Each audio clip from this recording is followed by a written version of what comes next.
નમસ્કાર વિદ્યાર્થી મિત્રો, તમે છો મિત્રના સાથે મિત્રો લક્ષ્યવેધ સિરીઝના આજના વિડીયોમાં આપણે જે લાઇન ટુ લાઇન પ્રિપરેશન કરવાની છે તે છે 12માના 5મા ચેપ્ટરનો ત્રીજો ભાગ। એટલે કે આપણે ઓલરેડી 2 ભાગમાં ઘણા બધા પ્રશ્નોનો અભ્યાસ કરેલ છે। આજે આપણે આગળ વધી અને આ ચેપ્ટરના દરેકે દરેક લાઇન ટુ લાઇન પ્રશ્નો છે એને પૂર્ણ કરવાના છે। ક્લિયર? તો ફટાફટ શરૂ કરીએ મિત્રો। આજનો પહેલો પ્રશ્ન થશે કે માનવ કુટુંબમાં અનેક પેઢીઓ સુધી જે લક્ષણોની નોંધ રાખવાની બાબત છે તેને શું કહેવાય? તો તેને કહીશું આપણે વંશાવળી પૃથક્કરણ। ખાસ યાદ રાખજો। ત્યારબાદ વંશાવળી પૃથક્કરણમાં કયા પ્રકારે પેઢી દર પેઢી લક્ષણનું વિશ્લેષણ કરવામાં આવે છે? મિત્રો અહીં તમને યાદ રાખવું જોઈએ કે જ્યારે એક પેઢીમાંથી બીજી પેઢીમાં લક્ષણ વહન પામે છે તો એના માટે આપણે ચોક્કસ વંશવૃક્ષ દોરીએ છીએ, એટલે કે ફેમિલી ટ્રી દોરીએ છીએ। બરાબર છે કે આ એક માતા પિતા છે, એના સંતાનમાં આ આવશે, એના કોઈ સાથે મેરેજ થશે અને એમાંથી કોઈ સંતાન ઉત્પન્ન થશે। તો ટૂંકમાં લક્ષણો એક પેઢીમાંથી બીજી પેઢીમાં જાય એ ચોક્કસ અભ્યાસ કરવા માટે ફરજિયાતપણે વંશવૃક્ષ અભ્યાસ કરવો જરૂરી બને છે। ક્લિયર? ત્યારબાદ કોઈપણ સજીવનું પ્રત્યેક લક્ષણ ડીએનએના કયા ઘટક દ્વારા નિયંત્રિત થાય છે? તો વેરી સિમ્પલ, જે કોઈપણ લક્ષણ હોય છે એ ડીએનએનો ઘટક એટલે કે જનીન દ્વારા નિયંત્રિત થતું હોય। ત્યારબાદ મનુષ્યમાં આનુવંશિક માહિતીનું વાહક કોણ છે? મિત્રો મનુષ્યની વાત કરી છે માટે વાહક તરીકે ડીએનએ જ આવશે કે જે આનુવંશિક દ્રવ્ય છે જે એક પેઢીમાંથી બીજી પેઢીમાં આનુવંશિક માહિતીનું વહન કરે છે। ત્યારબાદ કોઈપણ પ્રકારના પરિવર્તન કર્યા વિના એક પેઢીમાંથી બીજી પેઢીમાં આનુવંશિક માહિતીનું વહન શેના દ્વારા થાય? તો તેમાં પણ ડીએનએ આવશે। ત્યારબાદ એક પેઢીમાંથી બીજી પેઢીમાં પરિવર્તિત આનુવંશિક માહિતી શું કહે છે? બરાબર મિત્રો, અહીં શબ્દ યાદ રાખવાનો છે કે પરિવર્તિત શબ્દ આવ્યો છે। ખાસ યાદ રાખજો, જ્યારે કોઈ પણ આનુવંશિક માહિતીમાં પરિવર્તન થાય તો તે વિકૃતિ પ્રેરે। બરાબર છે? તો પરિવર્તિત આનુવંશિક માહિતી માટે સાચો ઉત્તર આવશે વિકૃતિ। ક્લિયર? ત્યારબાદ જનીનિક અનિયમિતતાઓના પ્રકાર જણાવો। વેરી સિમ્પલ, 2 પ્રકાર છે, મેન્ડેલિયન અનિયમિતતાઓ અને રંગસૂત્રીય અનિયમિતતાઓ। ક્લિયર? ત્યારબાદ કોઈ એક મેન્ડેલિયન અનિયમિતતાનું ઉદાહરણ આપો। મિત્રો અહીં તમને 2 નામ આપું છું, હિમોફિલિયા અને સિસ્ટિક ફાઇબ્રોસિસ વગેરે યાદ રાખવાના। ત્યારબાદ મેન્ડેલિયન અનિયમિતતાઓ પ્રભાવી હોય કે પ્રચ્છન્ન? મિત્રો યાદ રાખજો, મેન્ડેલિયન અનિયમિતતાઓ છે તે પ્રભાવી પણ હોઈ શકે અને પ્રચ્છન્ન પણ હોઈ શકે। બરાબર છે? એટલે બંને હોય। બરાબર? ત્યારબાદ એક સંલગ્ન પ્રચ્છન્ન લક્ષણ વાહક માદામાંથી તેની કઈ સંતતિને પ્રાપ્ત થાય? મિત્રો યાદ રાખવાનું છે કે એક સંલગ્ન પ્રચ્છન્ન લક્ષણ છે અને તે વાહક માદામાંથી તેની હંમેશા નર સંતતિને જ પ્રાપ્ત થાય। બરાબર? દાખલા તરીકે આપણે ખ્યાલ છે કે હિમોફિલિયા છે કે રંગ અંધતા છે, તેમાં જો માતા વાહક હોય તો તેના નર બાળકને આના લક્ષણો આવે છે। ક્લિયર? એટલે ખાસ યાદ રાખવા। ત્યારબાદ માયોટોનિક ડિસ્ટ્રોફી કયા પ્રકારની અનિયમિતતા છે? મિત્રો વેરી મોસ્ટ ઇમ્પોર્ટન્ટ ક્વેશ્ચન છે, યાદ રાખજો, તે દૈહિક પ્રભાવી પ્રકારની અનિયમિતતા છે। બરાબર? ત્યારબાદ રંગઅંધતા ધરાવતા મનુષ્યમાં કયા કોષોમાં ખામી હોય? તો મિત્રો ખાસ યાદ રાખવાનું કે આ પ્રકારના મનુષ્યમાં લાલ અથવા તો લીલા રંગના શંકુ કોષો જે આંખમાં હાજર હોય છે તેમાં ખામી હશે। ત્યારબાદ આશરે કેટલા ટકા નરમાં અને કેટલી માદામાં રંગઅંધતા જોવા મળે? વેરી સિમ્પલ, 8% નરમાં અને 0.4% માદામાં। આ પ્રશ્નો ઘણી વખત પૂછાઈ ગયેલ છે, યાદ રાખજો। ત્યારબાદ રંગઅંધ વાહક સ્ત્રીના કેટલા પુત્રોમાં રંગઅંધતા હોવાની શક્યતા છે? તો મિત્રો આનો સાચો ઉત્તર આવશે 50%। આ પ્રકારના ઘણા બધા પ્રશ્નો બની શકે, પરંતુ આ આપણે સિરીઝમાં માત્ર ટેક્સ્ટબુકના લાઇન ટુ લાઇન પ્રકારના પ્રશ્નો લઈએ છીએ। ત્યારબાદ સામાન્ય સંજોગોમાં કયા પ્રકારના માતા અને પિતાની પુત્રી રંગઅંધ હોય? મિત્રો ખાસ સમજો, કયા પ્રકારના માતા અને પિતાની પુત્રી રંગઅંધ હોય? તો અહીં યાદ રાખવાનું કે જો માતા વાહક હોય અને પિતા રોગિષ્ઠ હોય, ખાસ સમજો, માતા વાહક હોય અને પિતા રોગિષ્ઠ હોય તો જ તેની પુત્રી રંગઅંધ બને। ક્લિયર? આ ખાસ યાદ રાખી લેવું। ત્યારબાદ રુધિર ગંઠાવાની ક્રિયા સંબંધિત લિંગી પ્રચ્છન્ન રોગ કયો છે? Very simple, haemophilia. Then after વિષમયુગ્મી માદા વાહક દ્વારા તેની કઈ સંતતિમાં હિમોફિલિયાનું વહન શક્ય બને? હમણાં જ આપણે વાત કરી કે જો માદા વાહક તરીકે હોય તો તેની નર સંતતિમાં લક્ષણો વહન પામે છે। ત્યારબાદ કયા પ્રકારના માતા પિતા ધરાવતી માદા હિમોફિલિક હોય? હમણાં જ વાત કરી રંગઅંધતામાં કે જો માતા વાહક હોય અને પિતા હિમોફિલિક હોય તો તેની પુત્રી છે તે હિમોફિલિક બને છે। બરાબર. ત્યારબાદ હિમોફિલિયાના જનીનની હાજરીની દ્રષ્ટિએ કયા પ્રકારના નર સંભવી ન શકે? Very most important question. સમજો, હિમોફિલિયાનું જનીન હાજર છે કે નહીં એને ધ્યાનમાં રાખીને જવાબ આપવાનો છે કે કયા પ્રકારના નર સંભવી ન શકે. તો ખાસ યાદ રાખવાનું કે હિમોફિલિયા ધરાવતા કોઈ પણ વાહક નર ન હોય. બરાબર. નર કા નોર્મલ હશે અથવા તો હિમોફિલિક હશે, વાહક નર કોઈ દિવસ હોય નહીં. આ યાદ રાખવાનું. ત્યારબાદ રાણી વિક્ટોરિયા કયા રોગના વાહક હતા? Very simple, haemophilia. Then after દૈહિક રંગસૂત્ર સંલગ્ન પ્રચ્છન્ન જનીનનો રોગ કયો છે? બરાબર. અહીં દૈહિક પ્રચ્છન્ન જનીનનો રોગ સમજાવવાનો છે. તો અહીં 3 ઉત્તર આપું છું: સિકલ સેલ એનિમિયા, ફિનાઇલકીટોન્યુરિયા અને થેલેસીમિયા. ત્રણેય યાદ રાખવા. Than after sickle cell anaemia કઈ જનીનની જોડના નિયંત્રણમાં હોય છે? તો એમાં યાદ રાખવાનું HbA અને HbS આ પ્રકારના જનીનની જે જોડ છે એના નિયંત્રણને કારણે સિકલ સેલ એનિમિયા છે એ થતો હોય છે. ત્યારબાદ વાત કરીએ તો કયા પ્રકારના જીનોટાઈપ ધરાવતા મનુષ્યમાં સિકલ સેલ એનિમિયાની હાજરી હોય છે? એનો મતલબ કે સિકલ સેલ એનિમિક પર્સન હોય એમાંનો જીનોટાઈપ કયા પ્રકારનો હોય? તો વેરી સિમ્પલ, HbS પ્રકારનો. બરાબર. ત્યારબાદ સિકલ સેલ એનિમિયાના વાહકમાં કયા પ્રકારનો જીનોટાઈપ હોય? મિત્રો અહીં વાહક કહેલ છે માટે HbA HbS આ પ્રકારની વ્યક્તિ હશે તે વાહક હશે. ત્યારબાદ હિમોગ્લોબિન અણુની કઈ શૃંખલામાં થતો ફેરફાર સિકલ સેલ એનિમિયા માટે કારણ બને છે?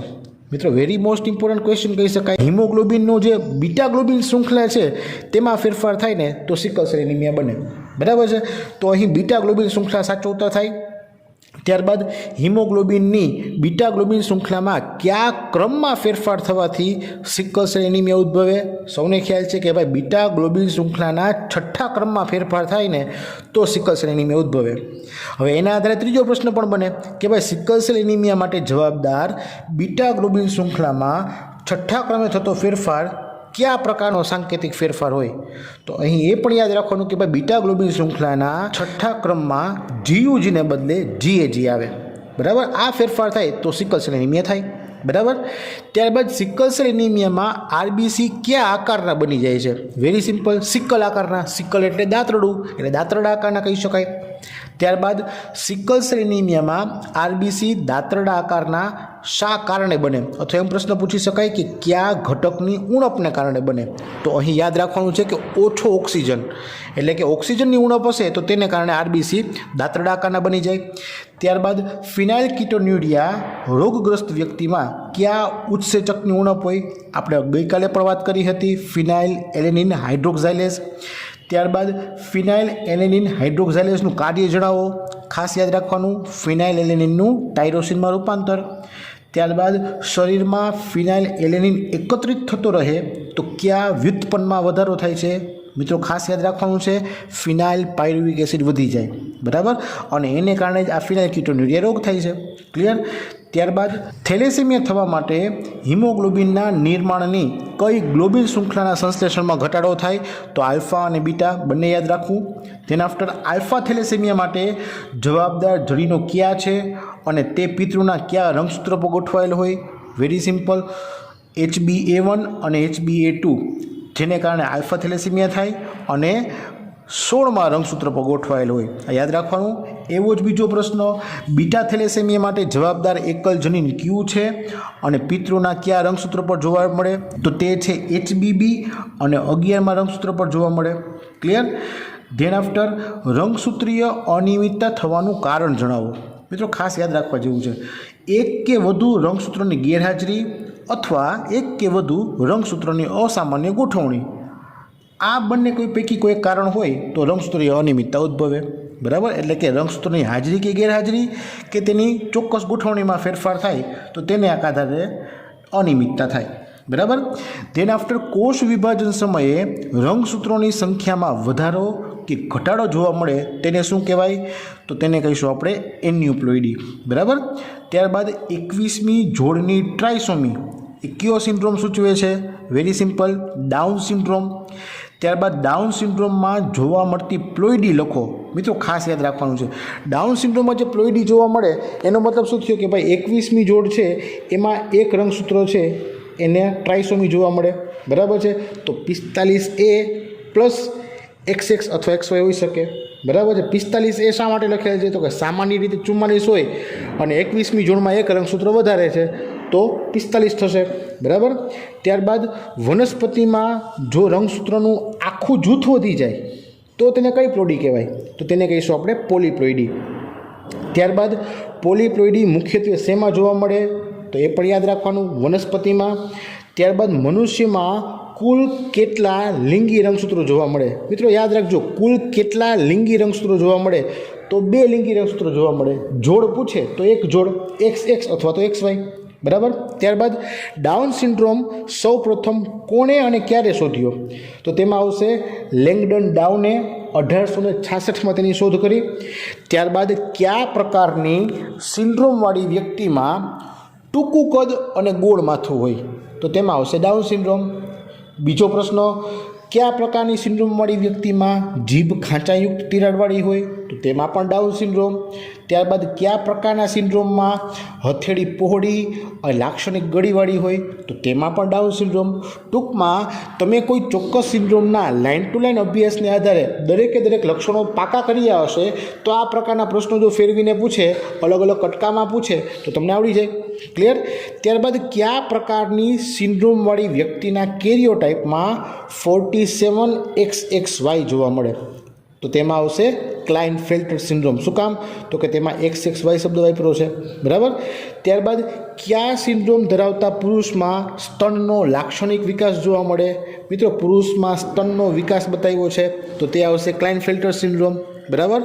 ત્યારબાદ કયા પ્રકારના સિન્ડ્રોમવાળી વ્યક્તિમાં X રંગસૂત્ર ગેરહાજર હોય? Very simple, Turner syndrome. Than after કયા પ્રકારના સિન્ડ્રોમવાળી વ્યક્તિમાં 45 રંગસૂત્ર હાજર હોય? તો તેમાં પણ આવશે ટર્નર સિન્ડ્રોમ। ત્યારબાદ ક્લાઇનફેલ્ટર સિન્ડ્રોમ ધરાવતી વ્યક્તિ સામાન્ય રીતે વંધ્ય હોય છે, વિધાનની સત્યતા ચકાસો। મિત્રો યાદ રાખજો, ક્લાઇનફેલ્ટર સિન્ડ્રોમ ધરાવતી વ્યક્તિ હોય ને તે વંધ્ય જ હોય, એટલે સાચું વિધાન છે, બરાબર। અને છેલ્લો પ્રશ્ન, કયા પ્રકારના સિન્ડ્રોમ ધરાવતી માદામાં દ્વિતીય ગૌણ જાતીય લક્ષણનો અભાવ હોય? મિત્રો ખાસ યાદ રાખવાનું છે કે માદામાં દ્વિતીય ગૌણ જાતીય લક્ષણનો અભાવ હોય તો તે ટર્નર સિન્ડ્રોમ ધરાવે છે એવું સાબિત થાય, ક્લિયર। તો મિત્રો આ રીતે આપણે 3 ભાગમાં 12માનો જે 5મો પાર્ટ છે એટલે કે આનુવંશિકતા અને ભિન્નતા સિદ્ધાંતો, તેના દરેકે દરેક લાઇન ટુ લાઇન પ્રિપરેશનના બધા જ પ્રશ્નોને આવરી લીધા છે, બરાબર છે। તમે આ 3 ભાગ પ્રોપરલી વ્યવસ્થિત સમજી લેશો તો તમારે ટેક્સ્ટ બુક વાંચવાની જરૂર જ નહીં પડે, ક્લિયર। તો ટૂંકમાં MCQની પ્રોપર પ્રિપરેશન આપણે આ રીતે કરીએ છીએ અને કરતા રહીશું, ક્લિયર। તમારા બીજા મિત્રો સુધી પણ વિડીયોઝને ફોરવર્ડ કરજો, જેને કારણે દરેક વિદ્યાર્થી આ સિરીઝનો લાભ ઉઠાવી શકે, ક્લિયર। તો મિત્રો નેક્સ્ટ વિડીયોમાં નવા ચેપ્ટરમાં મળીશું, ત્યાં સુધી વાંચતા રહેજો, તૈયારી કરજો। જય હિન્દ।